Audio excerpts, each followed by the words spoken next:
The smell of disinfectant filled the silent office floor as the lights dimmed across the 30th story of the Haverly Corporation.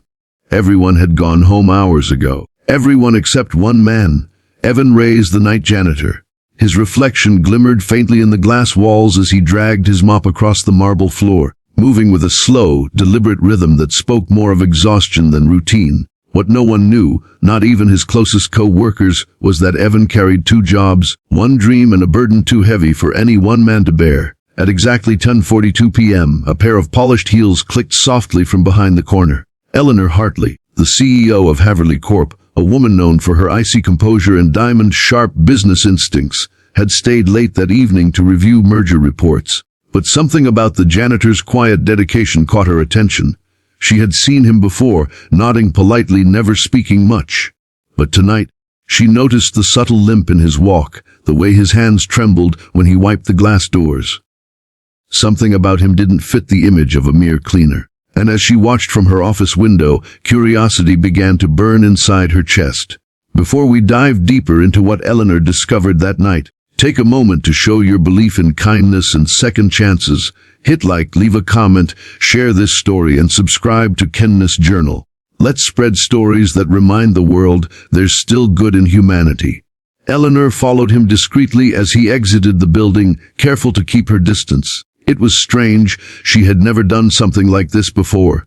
Her drivers were gone, her assistants long asleep. But tonight, something told her there was more to this man than met the eye. She watched him board an old bus with worn seats, clutching a tattered backpack that looked too small for his broad frame. His uniform smelled faintly of bleach and detergent, yet his posture carried a strange dignity, as if he refused to let hardship bend him completely. When the bus reached a dimly lit neighborhood on the outskirts of the city, Evan stepped off and walked down a narrow street filled with flickering street lamps. Eleanor followed from a safe distance, her heart unexpectedly pounding. He turned into a small one-room apartment complex. Through the cracked blinds, she could see a faint glow. She moved closer and saw him step inside, greeted by the sound of a child's voice, soft, weak, yet filled with warmth. Inside the apartment, a little girl no older than 7 sat on a hospital-style bed. Her hair was thin, her body frail, yet her smile shone like sunrise when she saw him.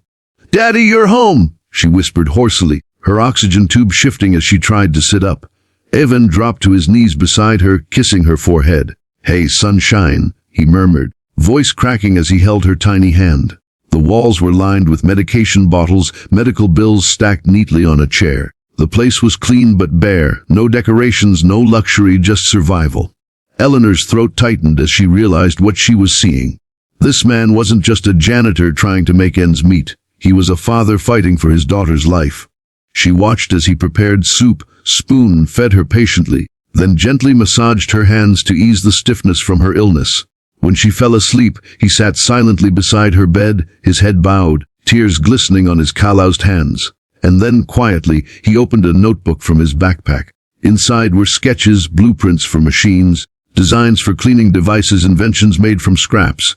He wasn't just surviving, he was still dreaming. The next morning, Eleanor sat in her office, staring at her reflection in the glass wall. She had barely slept. The image of that frail little girl haunted her thoughts, her soft smile refusing to fade.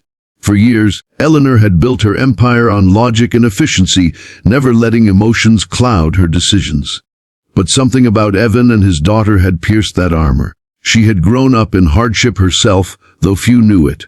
Her father had been a factory worker who died trying to provide for her. That pain had driven her to success, but also turned her heart to stone. Until now. That week, Eleanor began observing Evan closely, though discreetly. She noticed how he came early, left late, and never complained. He fixed things that weren't part of his duties, polished areas no one else bothered with, and even left small motivational notes on co-workers' desks when they looked stressed. But when payday came, he always slipped out quietly before anyone noticed him. Days passed, and Eleanor's curiosity turned into compassion. She arranged an internal survey to identify employees struggling financially. Evan's name wasn't even listed. He had declined company assistance every time. Others needed more, he had written in his form. That sentence echoed in her heart. One afternoon, Eleanor called for a company meeting. "I want to implement a new innovation challenge," she announced. Any employee, regardless of position, can submit ideas to improve our systems or products. No degree required, just creativity and practicality. The employees buzzed with surprise. Didn't even hear about it until a co-worker mentioned it that night. He hesitated, holding his old sketchbook. "It's not good enough," he murmured to himself. But his daughter Ava whispered weakly, "You always tell me to try, Daddy. Maybe it's your turn." He smiled through tired eyes and submitted his design, a self-cleaning filtration system made from recycled components. It was simple but brilliant. When the review board received it, most brushed it off. But when Eleanor saw the blueprints, her heart pounded. This was innovation in its purest form, born from struggle, crafted with purpose. She quietly approved it for the final round. Weeks later, the results were announced at a company event. Employees gathered in the grand hall, murmuring with excitement. Evan stood at the back, wearing his cleanest shirt, clutching his daughter's locket in his hand. When Eleanor took the stage, her voice rang with emotion. "The winning design," she said, "is by one of our most humble and hardworking team members. A man who reminds us that brilliance doesn't always wear a suit."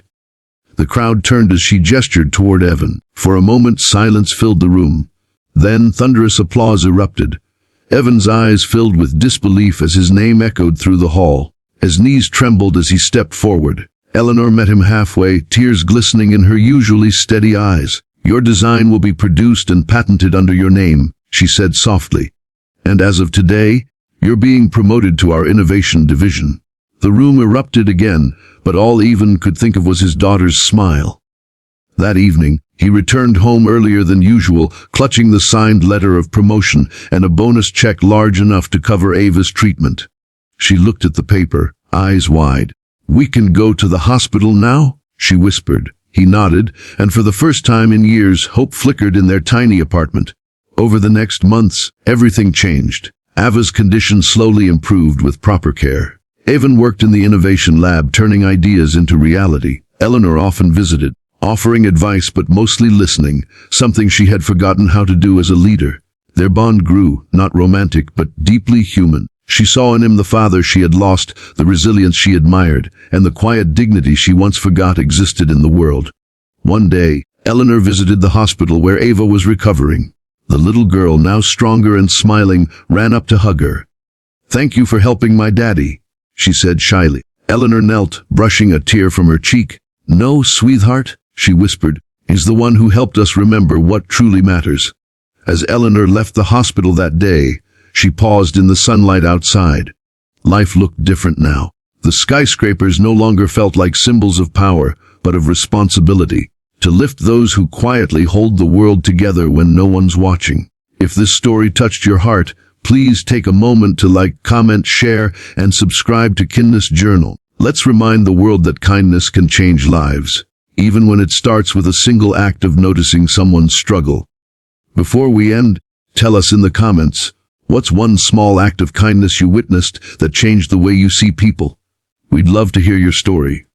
That night, as the sun dipped below the skyline, Evan stood by the window of his new apartment.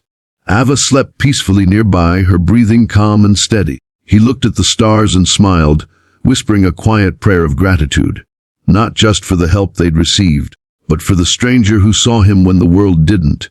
And somewhere across the city, Eleanor looked out her office window, smiling through her tears, knowing that for the first time in years, she had made a difference that truly mattered. Because sometimes the greatest power a CEO can have is the power to care.